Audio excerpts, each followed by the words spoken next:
Comme beaucoup d'autres coupures de la Banque de France, le billet de 5000 francs type 1918 est dû au talent d'un artiste déjà confirmé. Pour cette coupure, il s'agit de François-Léopold Flammingue, né à Paris en 1856, il y décédera en 1923.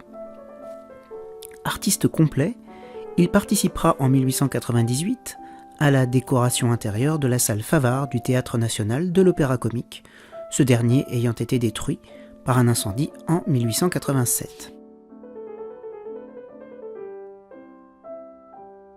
En 1914, il est parmi les premiers peintres à rejoindre les missions aux armées en qualité de peintre officiel. Se trouvant directement au cœur des combats dans l'Aisne en octobre 1914, il écrit à sa fille du front, lui donnant des nouvelles de son frère qui est au 28e régiment d'infanterie, qu'il visitera en 1915. Il fait ainsi le tour du front avec une voiture et son chauffeur, en étant sur tous les points sensibles, mais avec des séjours de courte durée. Il a déjà 59 ans et ne fait pas de chevalet, mais des croquis qu'il reprend après. Il a une préférence pour les scènes historiques, mais peint avec autant d'aisance les scènes de genre et les portraits de personnalités de son époque, ce qui lui donne une renommée importante.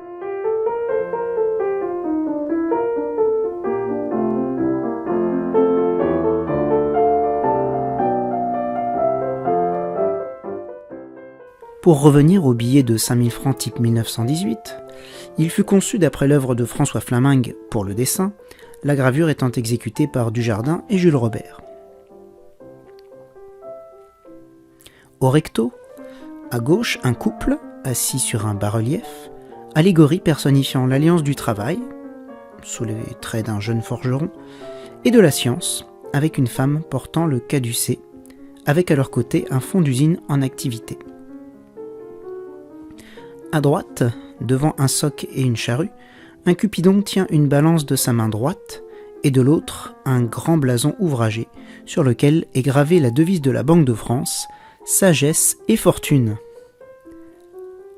Le bas-relief situé dans la partie inférieure du recto montre finement sculpté des représentations des sciences, des arts, de l'industrie, de l'agriculture et du commerce. Au verso, un seul grand tableau occupe tout l'espace dans lequel on distingue sur la gauche une allégorie du travail qui fixe la fortune, laquelle devise est inscrite sur un ruban.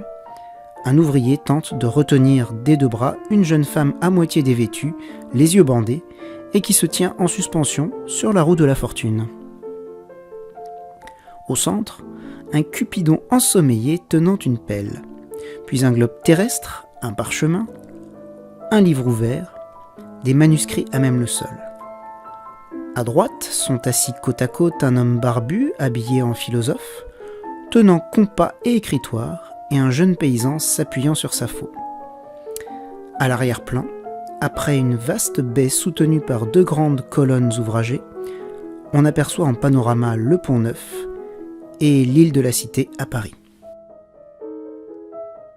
La thématique de ce billet associe toutes les ressources économiques de la France d'alors au monde des lettres, des arts et des sciences, le tout centré sur un quartier de Paris très particulier. En effet, l'île de la Cité est avant tout le berceau de la ville de Lutèce, qui deviendra par la suite Paris, future capitale des rois de France, puis de la République française. Cet intérêt pour ce quartier se retrouve dans une autre coupure de la Banque de France, émise durant la Deuxième Guerre mondiale, le 100 francs Sully, sur lequel on peut apercevoir une vue aérienne de l'île de la Cité. Les dimensions du 5000 francs Flammingue en font le billet le plus long jamais fabriqué par la Banque de France, avec 25,6 cm de longueur. Mais ce n'est pas celui à la plus grande surface, puisque ce record appartient au 500 francs bleu et rose, type 1889. Le 5000 francs Flammingue est considéré par la plupart des experts comme étant le plus beau des billets français. À partir de 1891, la Banque de France fait étudier une nouvelle gamme à 4 couleurs. Jusqu'alors, les billets étaient imprimés en 2 couleurs. Une maquette pour la coupure du 1000 francs est commandée au peintre François Flammingue, qui produit une série de dessins en grisaille puis à 4 couleurs, et en 1896, le projet est accepté. Mais étrangement, le 1000 francs conçu par Flamingue non seulement ne fut pas imprimé sous cette dénomination, mais sous celle de 5000 francs, et pas avant 1918. Entre-temps, les autorités bancaires s'affrontèrent quant aux caractéristiques du billet, pourtant très représentatif du style Art Nouveau.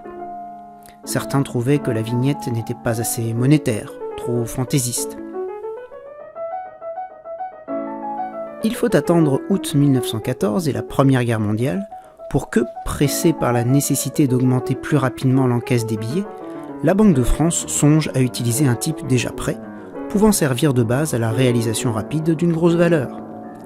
Un 5000 francs, Flamingue, fut donc imprimé avec de nouvelles couleurs, mais seulement en janvier 1918, et là encore, sa mise en circulation fut repoussée, le billet étant gardé en réserve.